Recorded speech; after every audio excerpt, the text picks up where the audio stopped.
आज फिर फ़ैसला महफूज हो गया, देखते हैं क्या फ़ैसला आता है।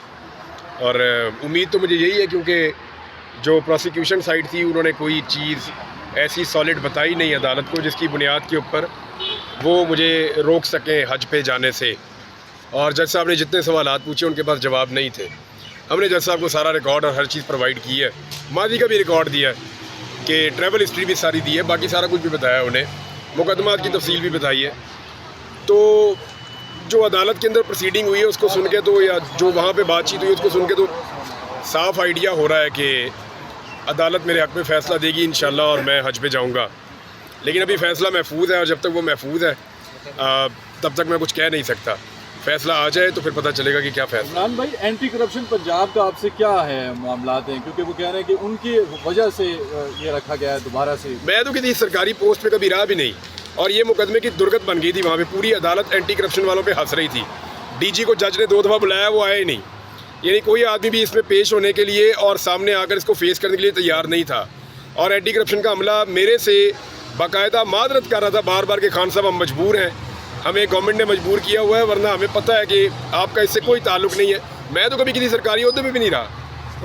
इमरान भाई, ये बता दें हुकूमत को क्या ख़तरा है अगर आप बाहर शिफ्ट हो जाते हैं या बाहर चले जाते हैं? ये तो हुकूमत बता सकती है कि हुकूमत को क्या ख़तरा है। मुझे तो समझ नहीं आ रही कि मैं यहाँ पे भी इमरान रियाद हूँ और बाहर भी इमरान रियाद हूँ और वापस आके फिर इमरान रियाद हूँ। पहले मैं कई दफ़ा ट्रैवल कर चुका हूँ, इवन मुझे ऑफलोड किया गया और मैं दोबारा गया, फिर वापस आ गया, मुकदमा थे, वापस आया, फिर मुकदमे लड़े, फिर गया, फिर वापस आ गया। तो ये तो रूटीन है, आप ट्रैवल करते रहते हैं।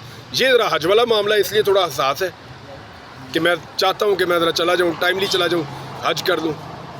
अच्छा, तो कोई इमरान रियाज साहब, आज आप चीफ साहब के सामने पेश हुए, तो क्या लग रहा है चीफ साहब की जो बॉडी लैंग्वेज थी या फिर जो कानूनी मामलात को अगर देखा जाए? देखिए, इस अदालत ने फ़ैसला दिया था मेरे हक़ में और अदालत ने साफ कहा था कि इनको रवाना किया जाए और इनका नाम तमाम लिस्टों से निकाला जाए। उसके बावजूद मुझे नहीं जाने दिया गया। अब वो मुझे रोक रहे हैं, जाने से रोक रहे हैं, तो ये तो अदालत के फ़ैसले पे इम्प्लीमेंट का मामला है। तो मैं उम्मीद करता हूँ कि चीफ़ जस्टिस इस मामले के ऊपर इंसाफ उसी तरह मुझे देंगे जो इंसाफ का तकाजा है।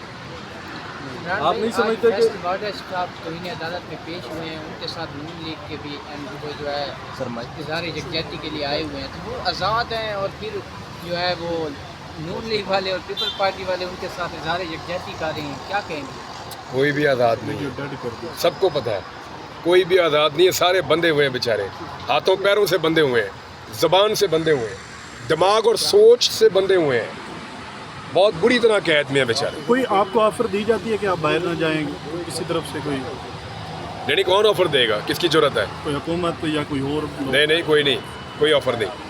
मुझे कौन ऑफ़र देगा? बाहर जाने की ऑफ़र देगा? जो मुझे देगा मैं कहूँगा जान दे। बाहर ना जाएं, आप बाहर ना जाएं। नहीं, बाहर ना जाने की तो ऑफ़र हो ही नहीं सकती। वो तो ये रोक दिया उन्होंने, वो तो ताकत के जरिए रोका, अपने कानून को इस्तेमाल करते हुए गलत तरीके से। अच्छा, ऐसा लग रहा है एक कि दफ़ा शायद इमरान भाई, एक दफ़ा अदालत फैसला देती है, उसके बाद जब तक तौहीन अदालत का नोटिस नहीं जाता उस वक्त तक अमल दरामद नहीं होता। मैंने तौहीन क्या अदालत का नोटिस, तौहीन अदालत की कार्रवाई के लिए भी अदालत में पटिशन दायर की है और एक नई पटिशन भी दायर की है। और मैंने पहले से बताया कि कौन कौन से मुकदमा है, सारी तफसीलात भी अदालत में दी हैं, और ये भी बताया कि मुमकिन तौर पर फर्दर ये क्या कर सकते हैं। उन तमाम चीज़ों को देख कर मुझे लगता है अदालत एक ऐसा मरबूत फ़ैसला दे जिसकी बुनियाद पे फिर हज के रास्ते में रुकावट ना डल सके। इमरान भाई, जो मुझे लग रहा है वो ऐसा है कि शायद जिन लोगों ने आपको पहले गिरफ्तार किया था वो चाह रहे हैं कि आप इस मुल्क में ही रहें, किसी भी तौर पर आप बाहर ना जाएं। अगर खुदा न खास्ता आप बाहर चले गए तो आपका जो वीलॉग है वो, मेरा ख्याल है, वो बर्दाश्त नहीं कर पाएंगे अगर बाहर से होकर वीलॉग। मैं कितनी दफ़ा बाहर गया हूँ, मैंने बाहर जाके वीलॉग्स किए हैं, पहले भी किए हैं, बहुत किए हैं, निकाल के देख लें क्या फ़र्क है। मैं पाकिस्तान में भी यही हूँ, बाहर भी यही हूँ। लेकिन उनको लगता है मैं यार देखो, मैं तो मुस्तकिल हैसियत में ना चले जाए और वहाँ से वीलॉग मुस्तकिल ना आना शुरू हो जाएगी। तो मुस्तकिल ही कर रहा हूँ, यहाँ पे भी कौन सा मैं वक्फे के साथ कर रहा हूँ, तो वीलॉग करता हूँ। कुछ लोग कहते हैं कि बाहर जाके आदिल राजा बन जाएगा अगर बाहर चले गए तो। आपको लगता है? आदिल राजा की ट्रेनिंग किसने की है? किसने की है? मेरे से पूछना, साबिर शाकिर का पूछो, मेरे से पूछना, किसी सहाफ़ी का पूछो, आदिल राजा का उनसे पूछो जिन्होंने ट्रेंड किया उसको। सर, आज मुजरिमान कमीशन रिपोर्ट में एफआईए ने बुला लिया है कि ट्वीट क्यों किया मुजरिमान कमीशन को, उन्होंने बुला लिया मिनिस्टर जौहर को और खान साहब के बारे में भी। अच्छा, ये मामला हाई कोर्ट में आ गया मेरी इतला के मुताबिक, और कियानी साहब की अदालत में शायद लग गया है, नोटिस भी हो गया था एफआईए को। हाँ, एफआईए को नोटिस भी हो गया है। और शायद उन्होंने जो उमर अयूब साहब हैं उन्होंने FIA से मुद्रमान कमीशन की रिपोर्ट की कॉपी भी मांग ली है।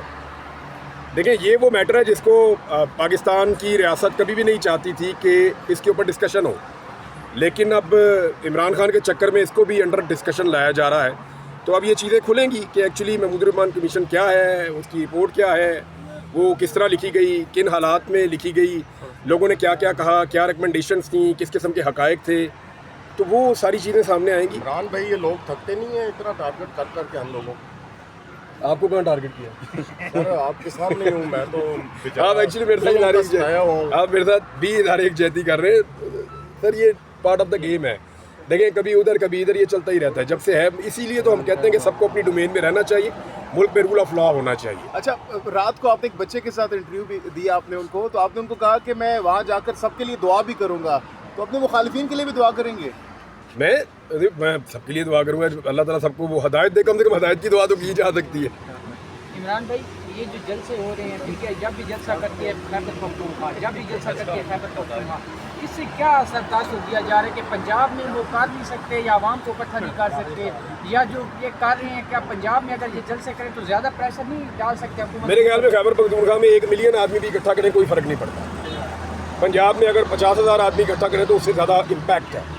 तो ये पाकिस्तान तहरीक इंसाफ के सोचने की बात है, इतनी पसली तो एक पॉलिटिकल पार्टी में होनी चाहिए। अच्छा कह रहे हैं कि इमरान भाई के खिलाफ तो नहीं बोल रहा, शहबाज शरीफ भी बात कर रहे हैं, तो आपके ख्याल में वाडा साहब क्या सोच रहे हैं? शहबाज शरीफ भी साथ जाए मेरे? एक होता है नादान दोस्त, वो ज़्यादा प्रॉब्लमेटिक होता है दाना दुश्मन से। अच्छा इमरान भाई, अगर मौलाना जलसा करे, सख्त बात करते हैं, उनको इजाज़त मिल जाती है, लेकिन PTI को पंजाब और इस्लामाबाद में इजाज़त नहीं मिल रही है, क्या वजह? देखिए मौलाना फजल रहमान जो है वो एंटी स्टेटस को नहीं है, तो जिस आदमी को आप कंट्रोल कर सकते हैं, जिस आदमी को आप खुश कर सकते हैं या उसको वापस राय रास्त पे ला सकते हैं या अपने तरीके से उसको मॉडिफाई कर सकते हैं, सिस्टम फिर उसके लिए थोड़ी सी गुंजाइश रखता है, और जो स्टेटस को का हिस्सा नहीं होता उसके लिए गुंजाइश कम होती है। इमरान भाई ये बताइएगा कि आपने कहा कि मैं अपने मुखालफिन के लिए भी दुआ करूंगा, तो सबसे टॉप पे ऐसा कौन है जिसके लिए आप दिल से दुआ करेंगे अल्लाह उसको हिदायत दे? या वो मेरे और अल्लाह का मामला है कि मैं क्या दुआ करता हूँ, लेकिन एक बात गारंटीड है कि मैंने कभी आज तक अपनी ज़िंदगी में किसी को भी बद्दुआ नहीं दी, और वो मैं नहीं देने वाला। हिदायत की दुआ, लेकिन सबसे टॉप पे कौन है जिसके लिए हिदायत की दुआ करेंगे? सबके लिए, आपके लिए भी, मेरे लिए भी। अच्छा इमरान भाई, आखिरी सवाल बताइएगा कि जब आप वापस आए थे, आपने गुज़िश्ता रोज़ कहा कि जब मैं वापस आया तो मेरे चैनल की बोली लगाई गई, किसने बोली लगाई और कितनी बोली लगी आपके चैनल की? ये जो YouTube चैनल है? जी YouTube चैनल। नहीं वो मैंने फिर बात ही नहीं सुनी। मैंने सर ऑफर किसने कराई? मुझे पता था कि मैं बोलूँगा, नहीं मेरी टीम को लोगों ने रब्ता किया था। अच्छा इमरान साहब, अगर पूरे पाकिस्तान से PTI कारकुनान या मौलाना साहब की कारकुन जमा होते हैं इस्लामाबाद डी चौक आते हैं, तो हुकूमत कितने दिन टिक सकेगी मौजूदा हुकूमत? देखें मौजूदा हुकूमत के पीछे से टेक हट जाए तो ये 15 दिन की हुकूमत है बस मैक्सिमम। साइफर केस के बाद धुएँ कुछ पंजाब से भी उठ रहे हैं, उसके बारे में कुछ समझ नहीं आ रही कि वो धुआं पंजाब से क्यों ज़्यादा जो ना वो धुएँ मार रहा है। देखें साइफर केस कानूनी केस नहीं है, मैंने कल भी आपको बताया था, वो नैरेटिव की लड़ाई है। वो लड़ाई एक बयानिए की, या एक बयानिया इमरान खान का था, दूसरा बयानिया उसके मुखालिफिन का था। इमरान खान ने अपने उस बयानिए के साथ जिसके ऊपर कोई स्टैम्प ही नहीं थी, सारी उसकी मुखालफत कर रहे थे। आपने देखें पाकिस्तान में किस तरह उस बयानिए को चलाया। अब इस मरतबा ये है कि साइफर केस में इमरान खान की बरीयत के साथ एक अदालत की मोहर लग गई है उस बयानिए पे, तो एक्चुअली पाकिस्तान तहरीक इंसाफ का बयानिया जीता है। आने वाले दिनों में आपको नज़र आएगा इसको इमरान खान कैसे इस्तेमाल करते हैं, क्योंकि पॉलिटिकल आदमी इतनी बड़ी चीज़ को कभी भी ज़ाया नहीं होने देगा। अच्छा इमरान भाई, अभी आपने कहा कि हुकूमत 15 दिन भी टिक नहीं पाएगी अगर टेक हट जाए, तो ये टेक हटती हुई तो नज़र नहीं आ रही है, तो क्या फिर PTI के एहतजाज का या लॉन्ग मार्च को कोई फ़ायदा नहीं होगा? नहीं तो नहीं, याद रखें जो पॉलिटिकल स्ट्रगल होती है वो कभी भी रायगा नहीं होती, वो कहीं ना कहीं कुछ ना कुछ कर रही होती है।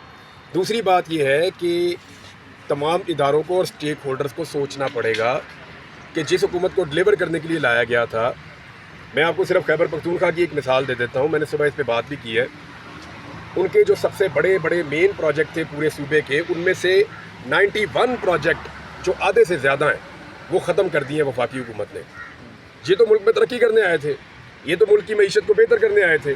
जो ऑलरेडी मनसूबे चल रहे थे, जो 70% तक कई मुकम्मल हो चुके हैं, उन मनसूबों को बंद कर दिया गया है। वजह यह है कि हमारी मईशत ख़राब है और पैसे नहीं है और IMF का दबाव है। तो ये चीज़ें आपको बता रही हैं कि पाकिस्तान नीचे जा रहा है। अगर इसी तरह चलाना है, जो बाकी रह गए हैं 77 या इसके करीब ही हैं, कुछ इससे कम है, 91 हो गए हैं, आधे से ज़्यादा ख़त्म हो गए हैं, बाकी जो आधे रह गए वो भी ख़त्म हो जाएंगे। थैंक यू जी। Thank you. Mic sir